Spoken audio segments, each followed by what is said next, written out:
can't get enough of fall colors, here are some amazing plants that look amazing in the fall after being amazing all summer long. Hi, my name's Amanda. Here at Humble Burdock Farms, we help you connect to color, creativity, and flowers. Let's get this straight. I love multitasking plants and flowers that do one thing but also are enjoyed for something else. Some of the plants that look amazing in fall are also beautiful in the summer season too. And then we're going to have a few perennials that are great for fall flowers because in reality, I cut a lot of the flowers I grow and I want to be able to use them again or just be able to enjoy them in different times of the seasons. So perennials are any plant that continue to come back year after year, and they're also a great investment for your garden. All of these plants can be grown in full to half sun, and only a few flowers really prefer a lot of shade. So let's get started. So the first one we're looking at is the classic burning bush. But I have to say, if you grow this, you need space because it takes up real estate. It looks green all summer long, only to gift you with flowers and color at the end. And the same's for the Virginia creeper. It's a very aggressive and beautiful vine. So just thinking about if it's worth the space that you have, if it only looks good in one time of the year. So these are not on my top favorite ones, but I did want to show you them because they're very classically loved flower or plants. One of the interesting things is watching flowers transform. So these are some of my peonies that are my most loved flowers in late June and July. And in the fall, I find the foliage gets really beautiful. It's hard to tell which is which because you never really know. Some go more red and other ones are more of like a plummy yellow. But just being able to enjoy it makes it fascinating. And I didn't have to grow or weed any extra plants in my garden. It also depends on where your garden's located. Like if there's a lot of shelter, plants like the forsythia that you see don't really change color until much later because they're so sheltered from the wind and the cold. This forsythia is in my field, so it really transforms really beautifully into these plum colors and raspberry colors, but not necessarily in a sheltered area. But that's the whole point of gardening, is you don't really know what's going to happen. Sedum is a classic fall flower, and I actually absolutely love this perennial. And that's because I'm cutting it in mid-spring, like late spring, early summer. I'm cutting it again in later summer, and then I'm cutting again in the fall. So my sedums are very sad looking because they're harvested so much, but they're absolutely perfect to have for a perennial garden. My asters also look a little sad, but asters come in purples and pink shades, maybe some lilac shades. So they're a really great cut flower, and they make, if you don't cut them, they're this beautiful dome shape. They'll die back completely and then regrow from the base every year. So it's just easier gardening for some of those plants. They're a great filler in a bouquet, and they add a lot of color this time of year. So that's lungwort in the front, and in the back was an azalea, but I really want to concentrate on the hecturas. They are fantastic little plants.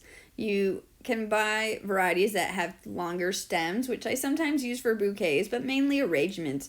And it's just those fall colors, those chocolate colors that really draw the eye. There's so many different varieties of them too. Like I really love this caramel colored. It's got a pink on the underside and it's just fantastic. And you can't totally see in the bottom corner, but that's a chocolate mint, so it's a variegated one.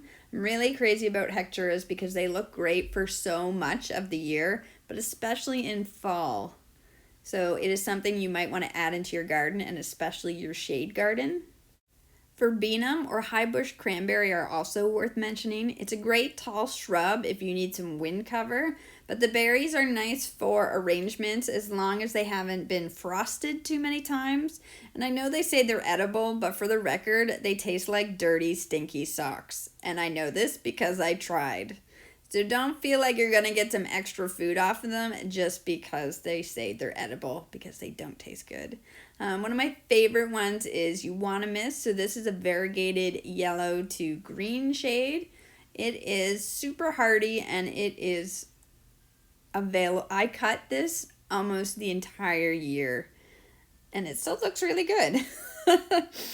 That's because I have a few different bushes that I rotate my harvesting from.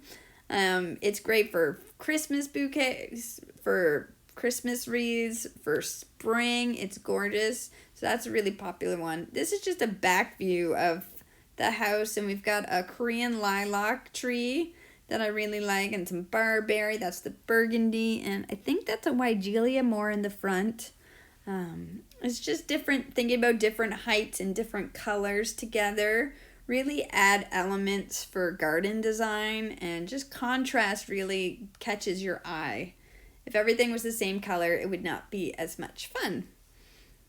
So I don't really love Korean lilac as a cut flower because it's not the real regular lilac, but I do have to say, come fall, these leaves turn gorgeous colored. They go to this plummy black yellow, and then they start turning raspberry like you see in the photo. So I do use it quite a bit for foliage.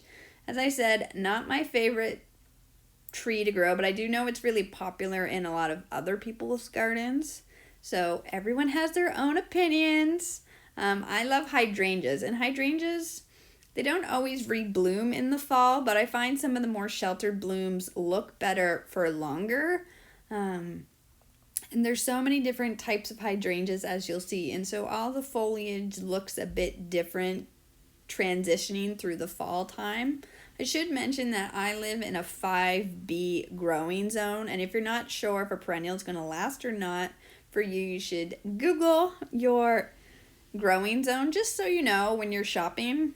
This is a type of grass called miscanthus.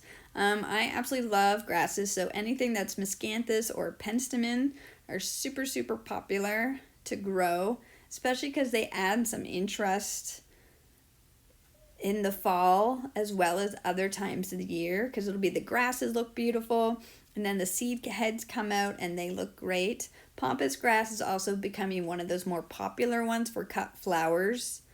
So crab apples also really popular for cut berries this time of year. I also love them because in the spring they have the most beautiful flowers, which I also cut. But this is a really great example of to show why you need to go check out your neighbor's gardens. So this is our beautiful crab apple, and it's full of berries this time of year, and it looks great and it grows great. But we also have another one.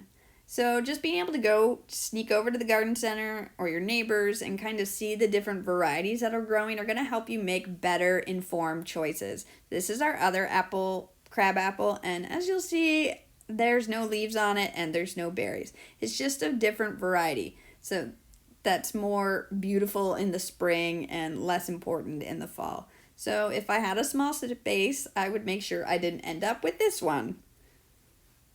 So back inside our garden is another type of euonymus that I also really love, especially for weddings. It's white and green variegated, so it's a little more subtle and elegant than the other yellow version I showed you, but it also doesn't grow as fast or as vigorous as the other one, so I have to try to not over harvest it, but I really do love it. A lot of the grass families are quite large with a gazillion variations. So these are two types of miscanthus. So the one on the left, you'll see the greenery really likes to curl down over the plant. It makes this beautiful accent in the garden, but it's not really great for cut bouquets. While the one on the right is more upright. So just looking at the different elements and being able to compare them when you're in a garden center or at your neighbor's really helps you pick out what you love the most. Weigelia, I didn't think I could love it so much because it's okay flowering in the spring, but seeing these two bushes changed into these dramatic colors is breathtaking. Um, yeah, they're so beautiful. The one on the left turns into this lemony lime caramel color, while the one on the right turns into this deeper red one.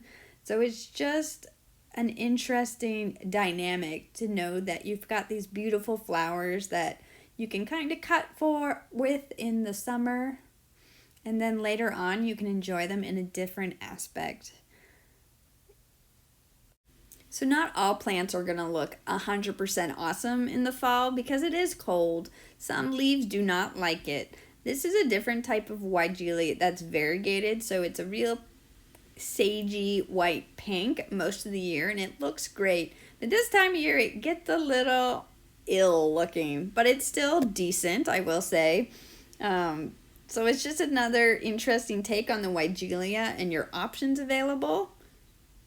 So this is just another view of the garden. The bright red in the forefront is an azalea. So they're related to rhododendrons, but they actually lose their leaves in the fall. And they're just such a beautiful contrast against the euonymus.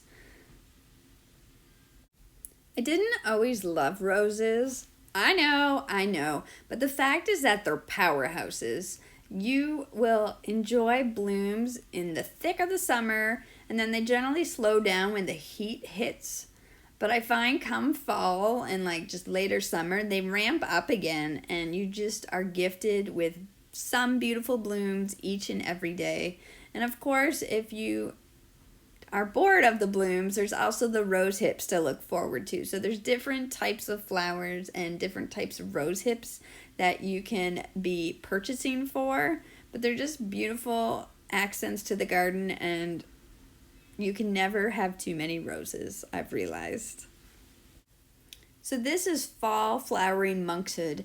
Generally, you'll think about monkshood flowering in the mid-late spring, but it's actually also available as a fall perennial. Took me years to actually figure that out.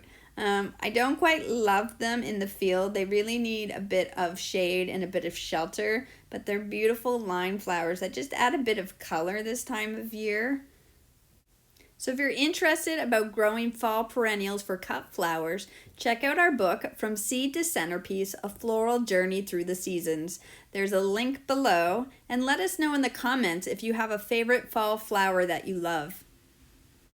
So I really do love barberry as a burgundy accent in the garden, and there's a lot of different color variations, but they have thorns, so they're not the best for cut foliage at all. Or if you have small kids. The other one on the side is the oak leaf hydrangea, and I really do love that. I find it's not blooming really well here. It might be just where it's planted. They're originally from the southern states, so it's hard to say what's wrong, or maybe it's the weather, but it's so gorgeous that I wait all year until I can cut it in the fall once the leaves have changed. This is your typical butterfly hydrangea, so it's really interesting just to have the different textures left on from the heads from the fall into the winter, as the leaves will be gone soon, and it's just an added interest in the garden.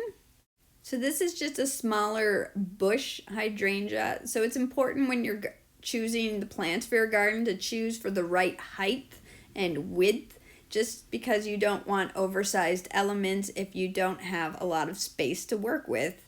Some of my other favorites are 9-bark. I don't have a picture of it. I really love it though. And the elderberry black lace. I just have a small picture because it's not looking so hot. It had a hard year this year at the farm, but it's just a beautiful foliage, and they have beautiful flowers in the spring.